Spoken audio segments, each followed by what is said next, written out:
नमस्कार दोस्तों, स्वागत है आप सभी लोगों का एक बार फिर से। दोस्तों, अगर आप अपने लाइफ कुछ नया सीखना चाहते हैं तो जुड़े हमारे चैनल प्राचीन कहानी के साथ और पाए रोज अध्यात्म से जुड़े जानकारी। दोस्तों, हिंदू कैलेंडर के अनुसार श्रावण मास की प्रतिपदा तिथि के साथ सावन आरंभ हो चुका है, जो पूर्णिमा तिथि को समाप्त होगा। इस दौरान भगवान शिव की विधिवत पूजा करने के साथ जलाभिषेक, दूध अभिषेक से लेकर बेलपत्र, आँख का फूल, गन्ना, भस्म आदि चढ़ाना शुभ माना जाता है। इसके अलावा सावन माह में मेहंदी, हरे रंग के कपड़ों के अलावा हरी रंग की चूड़ियां पहनना काफी शुभ माना जाता है।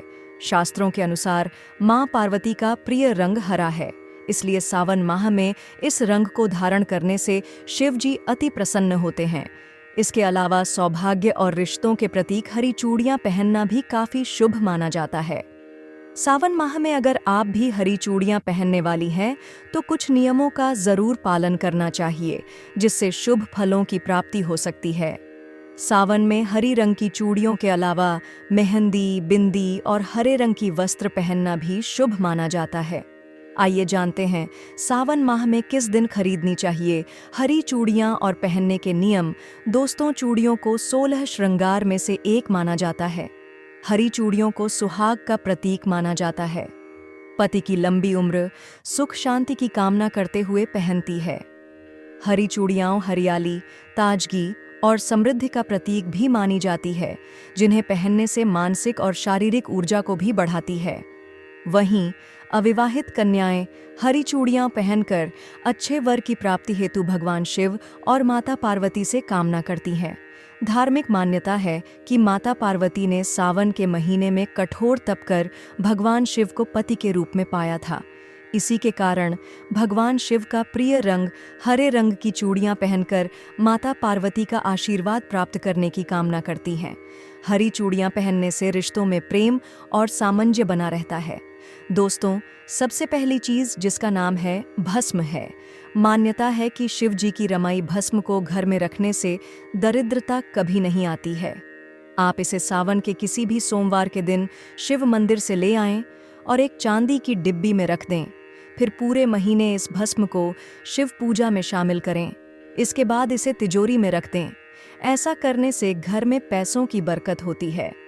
ज्योतिष शास्त्र के अनुसार सावन के महीने में चांदी का कड़ा खरीदना बेहद ही शुभ माना जाता है, क्योंकि धार्मिक ग्रंथों के अनुसार भगवान भोलेनाथ पैरों में चांदी का कड़ीढ़ा धारण किए हुए हैं।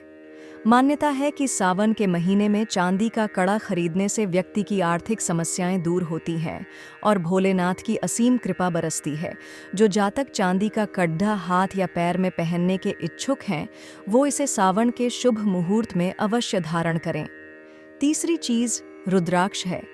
ज्योतिष शास्त्र के मुताबिक सावन के महीने में रुद्राक्ष खरीदना बेहद शुभ माना गया है। सावन के महीने में शुभ मुहूर्त में रुद्राक्ष घर लाने से व्यक्ति के तरक्की के नए रास्ते खुलते हैं और व्यक्ति की सभी बीमारियों का नाश होता है।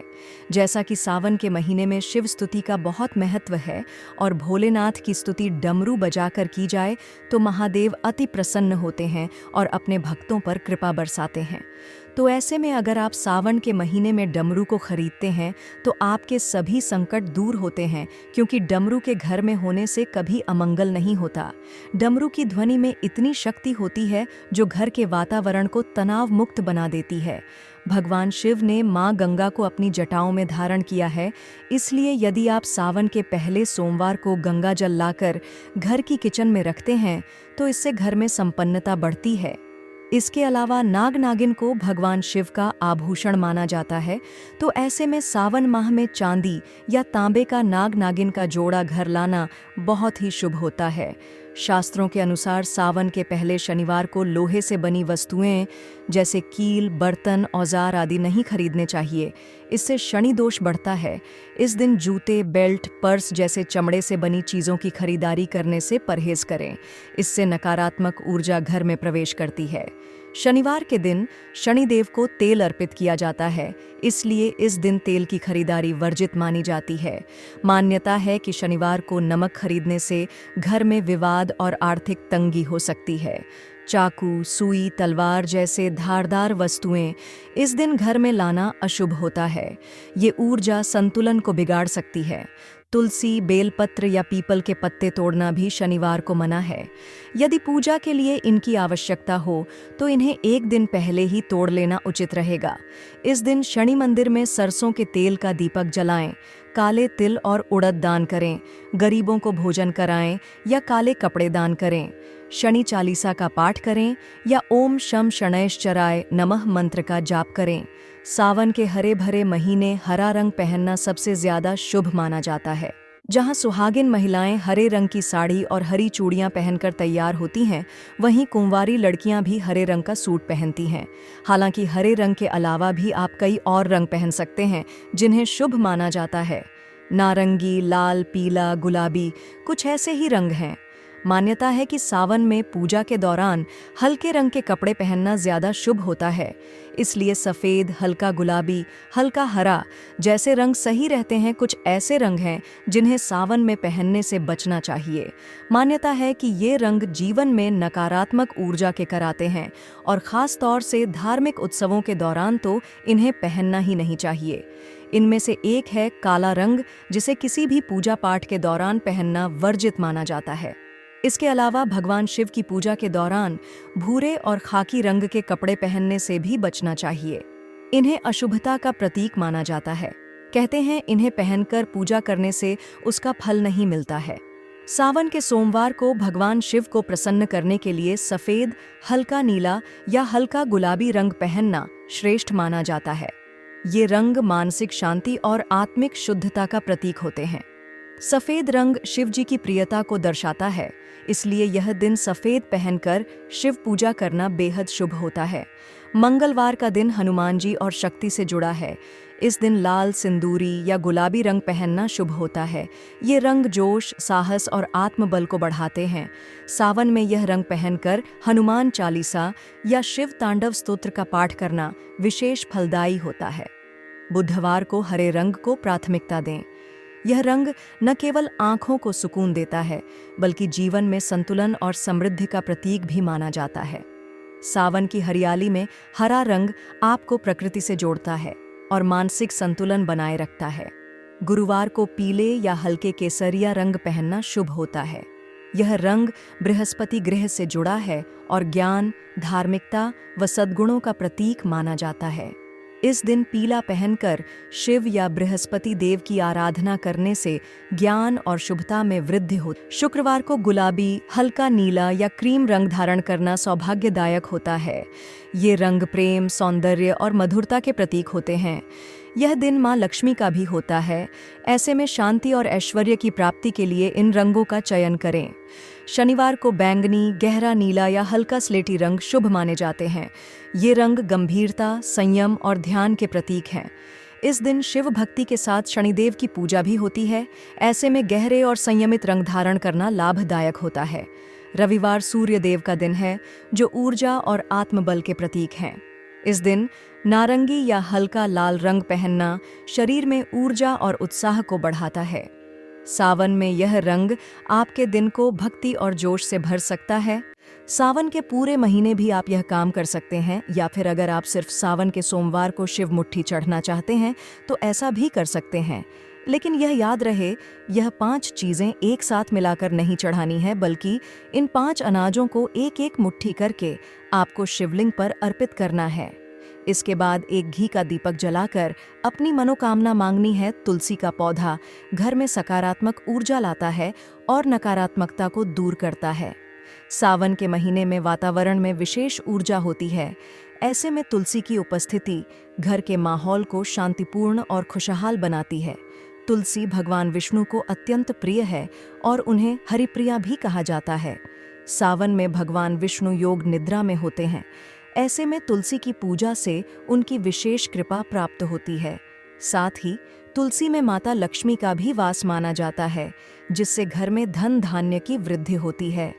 धार्मिक मान्यताओं के अनुसार रोजाना तुलसी को जल चढ़ाने और उसकी पूजा करने से व्यक्ति के समस्त पापों का नाश होता है। मृत्यु के समय मुख में गंगा जल के साथ तुलसी डालने से आत्मा को शांति और मोक्ष की प्राप्ति होती है। ज्योतिष शास्त्र के अनुसार तुलसी में जल चढ़ाने से कुंडली में मौजूद कई ग्रह दोषों का शमन होता है। विशेषकर बृहस्पति ग्रह से संबंधित दोष दूर होते हैं। सावन में सच्ची श्रद्धा से तुलसी की पूजा करने से भक्तों की सभी मनोकामनाएं पूर्ण होती हैं। अपनी विशेष इच्छाओं की पूर्ति के लिए तुलसी माता से प्रार्थना करना अत्यंत फलदायी माना जाता है। तुलसी के औषधीय गुण भी इसे धार्मिक महत्व प्रदान करते हैं। यह हवा को शुद्ध करती है और नेचुरल एंटीसेप्टिक भी है, जो इसे घर के लिए एक पवित्र और लाभकारी पौधा बनाता है। सावन का महीना वर्षा ऋतु का होता है, जिसमें तुलसी तेजी से बढ़ती है, जो इसे लगाने के लिए उत्तम समय बनाता है। सावन में सोमवार के व्रत जरूर करें। सोमवार के व्रत करने और अपने मनोकामना भोलेनाथ और माता पार्वती के समक्ष रखने से शीघ्र फल की प्राप्ति होती है। सावन में भोलेनाथ और माता पार्वती की आराधना करें, उन्हें सिंदूर, कुमकुम अर्पित करें। लगातार 10 दिनों तक शिवलिंग पर इत्र अर्पित करें।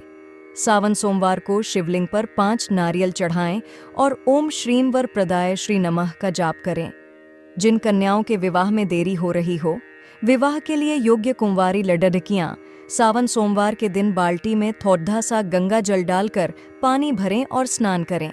इसके बाद ओम नमः शिवाय मंत्र का जाप करें। किसी लड़के के विवाह में अड़चन आ रही है तो सावन के सोमवार पर शिवलिंग पर केसर मिला हुआ दूध चढ़ाएं। इससे शीघ्र ही आपके विवाह के योग्य बनने लगेंगे। सावन में शादी के कई उपाय किए जाते हैं। भोलेनाथ और माता पार्वती की कृपा पाने के लिए सोमवार के व्रत किए जाते हैं। सावन में पीले वस्त्र शुभ माने जाते हैं, खासकर विवाह योग्य लोगों के लिए। दोस्तों, शिव को इतना प्रिय क्यों है बेलपत्र? बेलपत्र से जुड़ी पौराणिक कथाएं। दोस्तों, पौराणिक मान्यताओं के अनुसार इसके पीछे 2 कथाएं प्रचलित हैं।